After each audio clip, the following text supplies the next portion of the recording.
The first time I locked eyes with Captain Elias Thorne, he was barking orders at a rookie firefighter who had botched a simple drill, his voice like thunder echoing through the station house in downtown Chicago.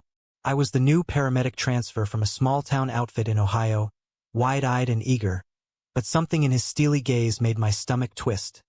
Not with fear, but with an inexplicable spark that I shoved down deep.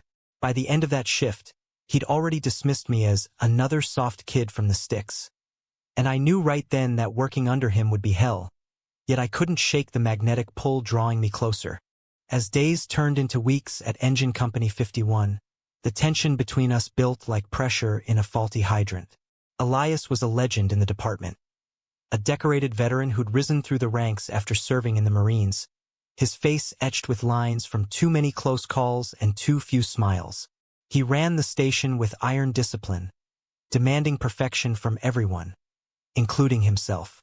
I, Alex Rivera, was his polar opposite, 28, openly gay in a world that still whispered behind backs, and more inclined to crack jokes to ease the post-call blues than to enforce rigid protocols. My first real clash with him came during a routine inspection. I'd left my gear slightly askew after a late-night response to a car wreck, and he tore into me in front of the whole crew. "Rivera, this isn't a playground. One mistake, and you're putting lives at risk, including your own." His words stung, but it was the way his eyes lingered on me a second too long that unsettled me most. Was it disdain or something else? I told myself it was nothing, but that night, lying in my bunk, I replayed the moment over and over, my heart racing for reasons I didn't want to name. The station was a microcosm of Chicago's diverse underbelly, where blue-collar grit met the city's progressive facade. We dealt with everything from high-rise fires in the Loop to overdoses in the shadowed alleys of the South Side. Elias's leadership style clashed with the younger generation's push for mental health support and inclusivity. He scoffed at sensitivity training sessions mandated by the department, calling them coddling. I, on the other hand, volunteered to lead peer support groups after traumatic calls, drawing from my own experiences growing up in a conservative family that had disowned me when I came out at 18. One evening, after a particularly grueling shift where we'd lost a kid in a house fire, I found Elias alone in the locker room, staring at his reflection in the mirror. His shoulders, usually ramrod straight, slumped just a fraction. I hesitated at the door, then stepped in. "Captain, you okay?" "That was rough on all of us." He spun around, his face hardening. "Mind your own business, Rivera. Not everyone needs to talk it out like it's group therapy." But as he brushed past me, our arms touched, and the electric jolt made me freeze. Why did his rejection hurt so much? Was it because, beneath that stern exterior, I sensed a vulnerability he guarded like a fortress? Conflicts escalated when the department announced a diversity initiative, requiring all captains to attend workshops on LGBTQ+ inclusion. Elias grumbled about it openly, saying it distracted from the real work. Whispers spread among the crew. Some supported him, arguing that firefighting was about saving lives, not politics. Others, like me, saw it as long overdue progress. I confronted him privately in his office one afternoon, the air thick with unspoken tension. "Captain, with all due respect, attitudes like yours make it harder for people like me to feel safe here." He leaned back in his chair, his piercing blue eyes narrowing. "Safe? This job isn't safe, Rivera. It's about trust and capability, not your personal life." His words cut deep, echoing the rejection I'd faced from my family. Yet, as I stormed out, I caught him watching me with an intensity that wasn't just anger. That night, at a local bar where the crew unwound, I overheard him defending me to a bigoted old-timer who'd made a homophobic joke. "Lay off Rivera. He's damn good at his job." It was a small gesture, but it ignited a flicker of hope in me, making the pull toward him even stronger. As winter gripped Chicago, blanketing the city in snow and ice, our paths crossed more frequently on high-stakes calls. One blizzard night, we responded to a multi-vehicle pileup on the Dan Ryan Expressway. Chaos reigned. Twisted metal, screaming victims, and freezing winds. Elias coordinated the scene with unflinching precision, but when a trapped driver coded, I jumped in with CPR while he held the jaws of life steady. Our hands brushed amid the frenzy, and for a split second, time stopped. Later, back at the station, exhaustion hung heavy. I found him in the garage polishing the engine, a ritual he did when his mind raced. "Good work out there, Captain," I said softly. He paused, then met my gaze. "You too, Alex." It was the first time he'd used my first name, and it sent a warmth through me that no fire could match. But the moment shattered when he added, "Don't get comfortable. This job doesn't leave room for distractions." Distractions? Was that how he saw whatever was simmering between us? I left feeling more conflicted than ever, torn between professional boundaries and the undeniable draw. Social pressures mounted as rumors swirled about Elias's own past. An old Marine buddy visited the station, dropping hints about Elias's failed marriage and whispers of a phase in his youth that he'd buried deep. The crew speculated, but I kept my distance, focusing on my work. Yet, during a community outreach event at a local Pride festival, part of the diversity push, I saw him from afar, awkwardly handing out flyers. Our eyes met across the crowd, and he nodded curtly. Later, he pulled me aside. "This isn't my scene, Rivera, but I get why it's important to you." His admission cracked his armor, revealing a man wrestling with his own demons. That night, I dreamed of him, not in uniform but vulnerable, reaching out. Waking up, I realized I was falling hard, despite every warning sign. The turning point came during a warehouse fire in the industrial district. Flames roared, and Elias led the charge inside. I was on standby with the medics when the roof collapsed, trapping him under debris. Panic surged through me as I rushed in against protocol, digging through rubble with bare hands until I found him, unconscious but alive. Pulling him out, I performed rescue breaths, my lips on his in a desperate bid for life.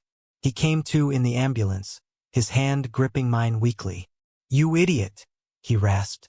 "You could have died." But his eyes held gratitude and something deeper. In the hospital, as he recovered from smoke inhalation, I visited daily, our conversations shifting from shop talk to personal revelations. He confessed his ex-wife had left because he couldn't open up, hinting at suppressed feelings from his military days. "I pushed everyone away, Alex. It's easier that way." My heart ached for him, and I admitted my own scars. For the first time, the pull felt mutual, but societal expectations loomed. Could a captain like him risk his reputation for this? Back at the station, the air crackled with unspoken words. Elias returned to duty sterner than ever, as if to compensate, but stolen glances betrayed him. One late shift, after everyone left, he cornered me in the break room. "What are you doing to me, Rivera?" His voice was low, conflicted. I stepped closer. "The same thing you're doing to me, Captain." We didn't kiss. That would have crossed a line too soon. But the tension was palpable, a promise of what could be. Yet, external conflicts brewed. The department's old guard pushed back against the inclusion policies, targeting Elias for going soft. Anonymous complaints surfaced, questioning his leadership. I suspected jealousy, but it fueled doubts in him. "This could ruin everything I've built," he confided one night over coffee at a diner. I nodded, understanding the stakes in a profession where machismo still reigned. Still, I couldn't stop being drawn to him, his strength and hidden tenderness a beacon in my chaotic life. As spring thawed Chicago's frozen streets, our connection deepened amid the city's awakening bustle. Elias invited me to his apartment one weekend, a modest place in Wrigleyville, filled with Marine memorabilia and faded photos of a younger, less guarded man. We talked for hours about our upbringings. His strict military family in Texas, mine in rural Ohio, where being different meant isolation. "I enlisted to prove I was tough," he admitted, staring at his hands. "But it just made me harder." I shared how coming out cost me my parents, but gained me freedom. The vulnerability we exchanged felt like stripping away layers. Yet he pulled back when emotions ran high. "Alex, this isn't simple. The job, the crew, they'd see it as a weakness." His words echoed societal biases, where gay relationships in uniformed services were still whispered scandals, despite progress. I left that night frustrated, the pull toward him warring with the fear of rejection. Department politics intensified when a high-profile case hit the news. A firefighter from another company was outed and faced harassment, leading to calls for stronger protections.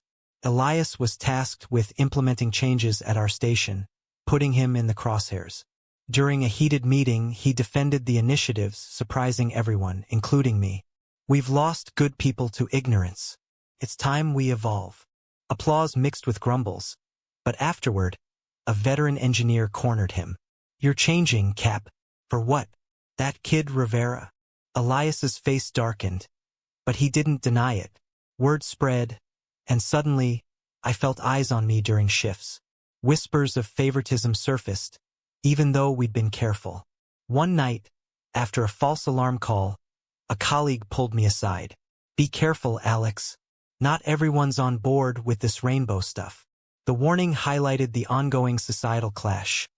Urban liberalism clashing with traditional blue-collar values. Our personal struggles mirrored these tensions. Elias grappled with internalized homophobia from his past, confessing late one evening in Grant Park as joggers passed by. "In the Marines, you didn't talk about feelings like this. It was drummed out of you." I listened, my hand brushing his on the bench, a small act of defiance against the world's judgments. But when I suggested we go public slowly, he recoiled. "And risk my command? The respect I've earned." His fear was valid. In a field where trust meant life or death, perceptions mattered. Yet it hurt, making me question if the draw was one-sided. I threw myself into work, leading more support sessions, but Elias's distance grew, leaving me adrift. A major incident tested us. A high-rise blaze in the Gold Coast, flames licking the sky as residents screamed from balconies. Elias orchestrated the evacuation, but when a beam fell, injuring a teammate, he blamed himself. I treated the wounded on site, then found him alone on the engine, head in hands. "I should have seen it coming," he muttered. I sat beside him, our shoulders touching. "You can't control everything, Elias." Using his first name felt intimate, and he didn't pull away. That night, back at his place, barriers crumbled. We shared stories of lost loves. His brief college fling with a man, buried under duty. My string of failed relationships seeking acceptance. The emotional rawness bonded us, but dawn brought reality. "We have to be smart about this," he said, kissing my forehead. A first tentative step. Societal backlash reared when an anonymous tip to the brass accused Elias of misconduct, hinting at an inappropriate relationship with a subordinate. Investigations loomed, stirring controversy. Supporters rallied for privacy rights, while critics decried nepotism. I faced scrutiny too, with some crew members distancing themselves. "Is it worth it?" a friend asked over beers. I didn't have an answer, but the pull to Elias strengthened amid the storm. We met secretly in out-of-the-way cafes, discussing options. "Maybe I should transfer," I offered, but he shook his head. "No, we're in this together." His resolve ignited hope, but the pressure mounted, forcing choices that could shatter careers. As summer heated up, so did the drama. Elias's ex-wife resurfaced, visiting the station with their teenage son, reminding him of his straight life. She sensed the change, pulling him aside. "Who's the guy, Eli? Don't throw away stability for a phase." Her words echoed his doubts, and he withdrew again, canceling our plans. Hurt, I confronted him at a rooftop bar overlooking the lake. "Am I just a distraction?" Tears stung my eyes. He sighed, pulling me close despite the risk. "No, Alex, you're the first real thing in years. But society, family, the job, they don't make it easy." The embrace was charged with emotion, a defiant stand against norms. The investigation cleared us, lack of evidence, but the damage lingered. Elias faced demotion rumors, fueling debates on whether personal lives should impact professional ones. In a quiet moment at the station, he proposed a solution. "Let's keep it under wraps until things cool." I agreed, but resentment brewed. Was love worth hiding? The pull remained, but cracks formed. Fall brought crisp air and mounting crises to Chicago, mirroring the turmoil in our lives. Elias's son, Jake started visiting more, a bright kid navigating his parents' divorce. One afternoon at a Cubs game, our first public outing disguised as colleagues, Jake asked innocent questions. "Dad, why don't you date? Mom says you're too picky." Elias tensed, glancing at me. "Life's complicated, bud." The moment highlighted family pressures, where societal expectations of fatherhood clashed with personal truth. I felt like an intruder, yet Jake's easy acceptance of me as Dad's work friend warmed my heart. Later, Elias confessed, "I want him to know the real me, but not yet." His hesitation fueled my impatience. How long could we live in shadows? Professional conflicts peaked when the department hosted a panel on inclusivity, inviting Elias to speak. He prepared meticulously, but backlash from conservative unions mounted, with online forums debating if gay agendas undermined firefighter morale. I supported him, but during rehearsals, doubts surfaced. "What if they turn on me?" he asked. I reassured him, our hands entwined in his office. "They need leaders like you." The event was tense. Applause from progressives, boos from holdouts. Elias's speech, admitting past biases and calling for unity, sparked controversy. Headlines read, "Captain comes out for change," though he hadn't explicitly. The ambiguity protected him but frustrated me. That night we argued. "Why not just say it?" I demanded. "Because it's not just my life, Alex. It's ours." The fight exposed raw emotions, the pull straining under reality's weight. Personal revelations deepened our bond. Elias shared letters from his Marine days, hinting at a suppressed romance with a fellow soldier, ended by "Don't ask, don't tell." "I chose duty over heart," he said, voice breaking. I held him, sharing my own story of a high school crush rejected harshly. These moments of vulnerability made the attraction irresistible, but external forces conspired. Jake's mom filed for full custody, citing Elias's unstable lifestyle amid rumors. Court dates loomed, amplifying societal judgments on gay parents in traditional roles. "She thinks I'm unfit," he vented. I stood by him, attending hearings discreetly, but the stress eroded us. One evening, after a lost motion, he lashed out. "Maybe she's right. What kind of example am I?" I pulled him back from the edge, our embrace a lifeline. A catastrophic event unified us. A chemical plant explosion in the suburbs, sending plumes of toxic smoke over neighborhoods. Elias led the hazmat team while I coordinated medical evacuations. Amid the inferno, he radioed, "Alex, if anything happens..." Static cut him off. My heart pounded as I waited, the pull manifesting as raw fear. He emerged unscathed, but the close call shifted priorities. In the aftermath, at a debrief, he publicly praised my quick thinking, his eyes locking on mine with unspoken love. Whispers grew, but for once he didn't care. "Screw the rumors," he told me later. "Life's too short." Yet, controversy erupted when a leaked email from a superior questioned Elias's fitness, citing personal distractions. Protests ensued. Supporters marched for equality, opponents for traditional values. We became unwitting symbols in a cultural war, our story dissected in local media. "Is romance in the ranks a risk?" one article asked. I faced harassment online, slurs echoing my past rejections. Elias shielded me, but it took a toll. "We could quit," I suggested half-jokingly. He smiled faintly. "And do what? This is who we are." Winter returned, colder than before, as custody battles intensified. Jake confided in me during a visit. "I think Dad likes you more than a friend." His perceptiveness forced a conversation. Elias sat him down, explaining gently, "Sometimes, love surprises you." Jake's acceptance, "Cool, as long as you're happy," was a bomb, but his mom fought harder, using it as ammunition.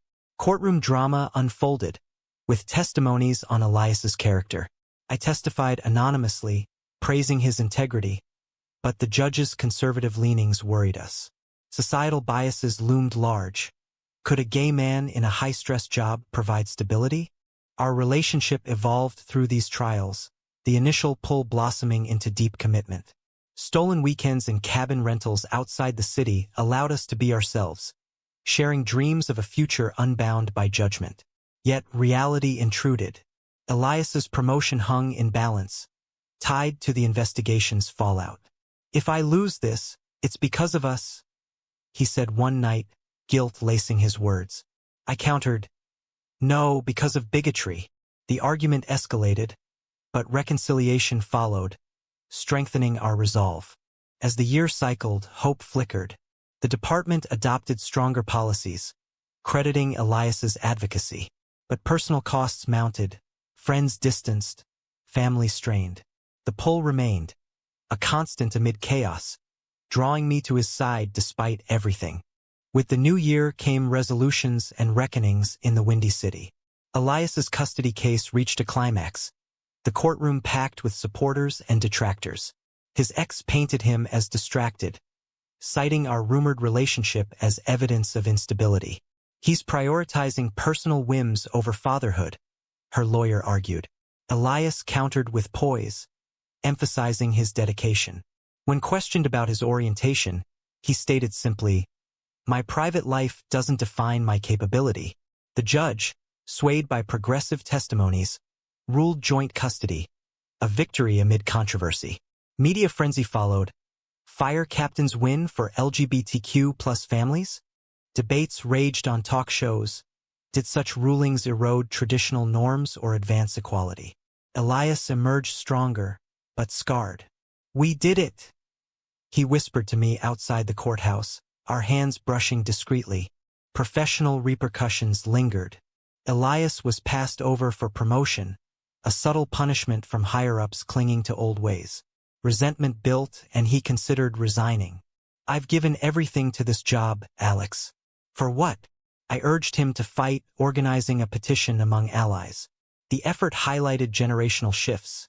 Younger firefighters championed change, while veterans resisted. One heated union meeting devolved into shouts. "This is about merit, not identity politics," an opponent yelled. Elias stood firm. "It's about fairness." His stance inspired me, the pull evolving into admiration for his courage. Our bond faced internal tests too. Jealousy flared when an ex of mine visited Chicago, sparking Elias's insecurities. "Do you miss that life, out and free?" he asked bitterly. I reassured him, but the argument exposed vulnerabilities. "I've hidden too long," he admitted. Reconciliation came through honest talks, rebuilding trust. Societal mirrors reflected our struggles. Pride parades clashed with counter-protests, symbolizing the divide we navigated daily. A pivotal call redefined us. A school shooting in a suburb, chaos unfolding as we arrived. Elias directed SWAT integration while I triaged victims. Amid gunfire echoes, he shielded a child, taking a graze wound. In the ER, as I bandaged him, emotions overflowed. "I can't lose you," I choked out. He pulled me into a hug, uncaring of witnesses. "You won't." The incident made headlines, our moment captured in photos. Two heroes in embrace. Public reaction split. Praise for heroism, criticism for inappropriate display. The department investigated again, but this time, support outweighed backlash. "Times are changing," a chief conceded. Emboldened, Elias proposed we go public fully. At a department gala, he introduced me as his partner, stunning the room. Applause mixed with awkward silences, but it was a statement. Afterward, challenges persisted. Anonymous threats, strained crew dynamics. Yet unity grew among progressives, fostering dialogue. "Your story matters," a young recruit told us. The pull had transformed into partnership, weathering storms. Family integrations brought joy and tension. Jake embraced our relationship, joining us for outings. But Elias's parents, devout Texans, visited and reacted poorly. "This isn't the son we raised," his father said. Heartbreak followed, but Elias chose authenticity. "I love Alex. That's my truth." The rejection mirrored my own past, bonding us further. As summer peaked, a community crisis united the city. Wildfires encroaching from the west, straining resources. Elias led interagency efforts showcasing leadership. I supported from medical tents, our coordination seamless. Success bolstered his reputation, leading to a delayed promotion. We earned this, he said, toasting at home. Yet, doubts crept in. Is this sustainable? I wondered during quiet moments. Societal progress was uneven, laws advanced, but hearts lagged. Our story sparked debates. Were we pioneers or disruptors? The pull remained, but choices loomed. As Chicago braced for another winter, our lives settled into a rhythm punctuated by lingering debates. Elias's promotion brought scrutiny. Was it merit or appeasement? He excelled, implementing reforms that improved morale, but old resentments simmered. One veteran retired early, citing cultural shifts. We became mentors, guiding others through similar journeys. Your visibility helps, a closeted colleague confided. The ripple effects highlighted progress, yet underscored ongoing struggles in a divided America. Personal growth flourished. Elias reconciled partially with his parents via letters, bridging gaps slowly. Understanding takes time, he said. I reconnected with extended family, sharing our story. Acceptances varied, mirroring society's patchwork. Jake thrived, advocating for LGBTQ+ clubs at school, inspired by us. You guys are cool, he beamed. These moments affirmed our choices, the initial pull culminating in familial bonds. A final crisis tested resolve. A bridge collapsed during rush hour, plunging vehicles into the icy Chicago River. Elias coordinated rescues from the command post, while I dove into frigid waters with divers. Hypothermia threatened, but we saved dozens. In the hospital, recovering side by side, he proposed. Not marriage yet, but commitment. Through fire and water, Alex. Tears flowed as I accepted, our hands clasped. Post-incident, accolades poured in, but so did critiques. Heroism doesn't excuse personal controversies. We ignored naysayers, focusing on impact. Elias spoke at conferences, advocating for inclusive emergency services.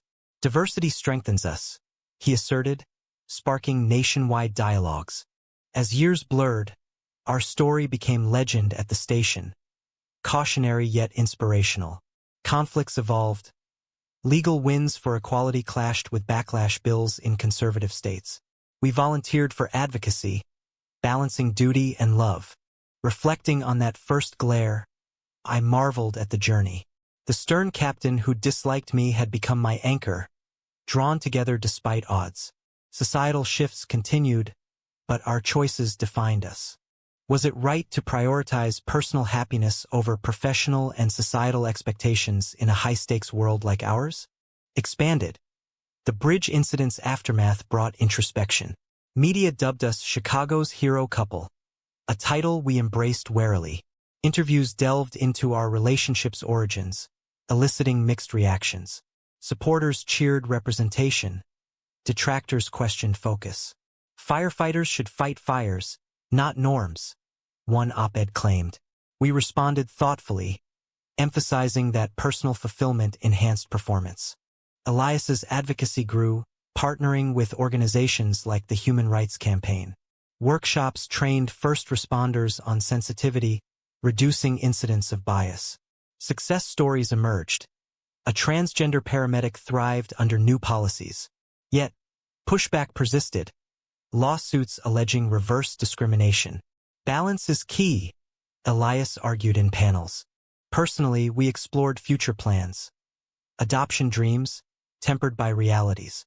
Society's not fully ready, I noted. Research showed disparities for gay parents, fueling determination. Jake's input mattered. A sibling would be awesome. Family therapy helped navigate dynamics. Professional milestones mounted. Elias eyed chiefdom, campaigning on inclusivity. I advanced to lead medic trainer, incorporating mental health modules. Collaborations strengthened our bond. The pull now a shared purpose. Challenges arose. A hate crime targeted a gay bar near the station, prompting our response. Treating victims, Elias's resolve hardened. This ends with us standing up. Community vigils followed, uniting diverse groups. As time passed, reflections deepened. That initial disdain masked mutual attraction, forged in fire. Societal conflicts, marriage equality battles, workplace protections mirrored our arc. We contributed humbly, knowing change was incremental. In quiet evenings overlooking Lake Michigan, we pondered legacies. Did we make a difference? Elias asked. Every day, I replied. Our story, rife with drama and choices, invited scrutiny. Was love a distraction or catalyst? Ultimately, the question lingers. In a world demanding conformity, is defying expectations for authentic connection truly justifiable?